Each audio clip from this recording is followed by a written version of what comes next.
ایک دکان کھولے بیٹھا ہے شام کے شہر حمص میں ایک مسلمان تاجر عام آدمی ہے، دکان کھولے بیٹھا ہے۔ ایک کرسچن کسٹمر اس کی دکان پر آتا ہے اور اس سے پوچھتا ہے کہ آپ کے یہاں فلاں چیز ہے، جو ہے آپ کے یہاں؟ وہ بیچارہ مسلمان دکاندار کہتا ہے جی بھائی صاحب جو تو ہے میرے یہاں دکان پہ ہے۔ تو وہ کہتا ہے مجھے آپ اتنی جو دے دیجیے۔ لیکن مسلمان دکاندار اس کو جو دینے کے بجائے اس سے ایک ریکویسٹ کرتا ہے کہ بھائی صاحب وہ جو سامنے دکان کھلی ہوئی ہے آپ وہ جو وہاں سے لے لیں۔ جس دکان کا یہ پتہ بتا رہا ہے وہ دکان کسی مسلمان کی نہیں تھی، کرسچن کی تھی۔ یہ کسٹمر بھی کرسچن تھا۔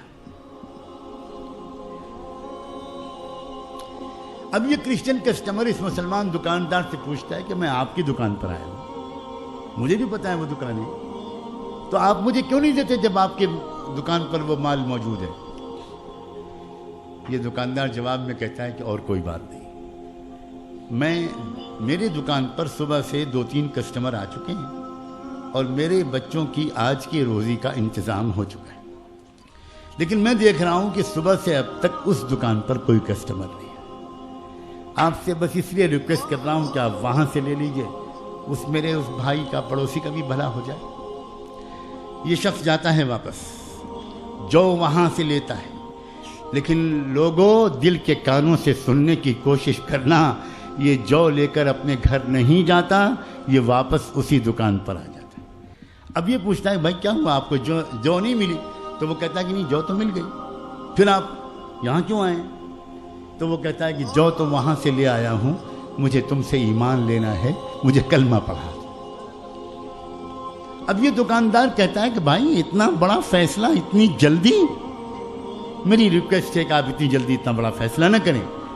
تو وہ کہتا ہے کہ بھائی جلدی کا مسئلہ نہیں ہے، میرا دل گواہی دے رہا ہے کہ جس مذہب کے ماننے والے عام دکاندار کے اخلاق کا یہ حال ہے، اس کے لانے والے پیغمبر کے اخلاق اور ہمدردی کا کیا حال ہے؟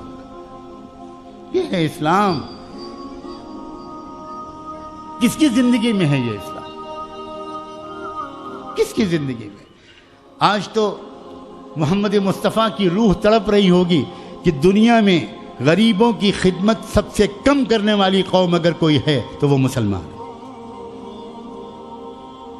شادیوں میں بہت خرچ کرتے ہو تو ایک ایک کارڈ اتنا مہنگا چھپواتے ہو کہ اگر کارڈ کے پیسے کسی کو دے دیے جائیں تو کسی غریب یتیم بچے کی اسکول کی فیس کے لیے کافی ہو جائے۔ کیا ہو رہا ہے؟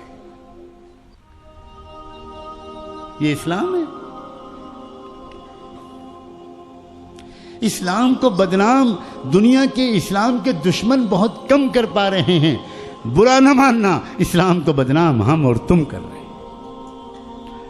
ورنہ میں خاص طور پر اس ملک میں بسنے والی قوموں کے بارے میں کہتا ہوں، میری قسمت ہے، میرا کوئی کمال نہیں، میرے اللہ کا کمال ہے کہ میں مختلف ملکوں میں گیا ہوں، لیکن مجھے روحانیت کی جو قدر اور اچھے اخلاق کی جو قدر اس ملک میں نظر آتی ہے شاید اتنی کہیں نظر نہیں۔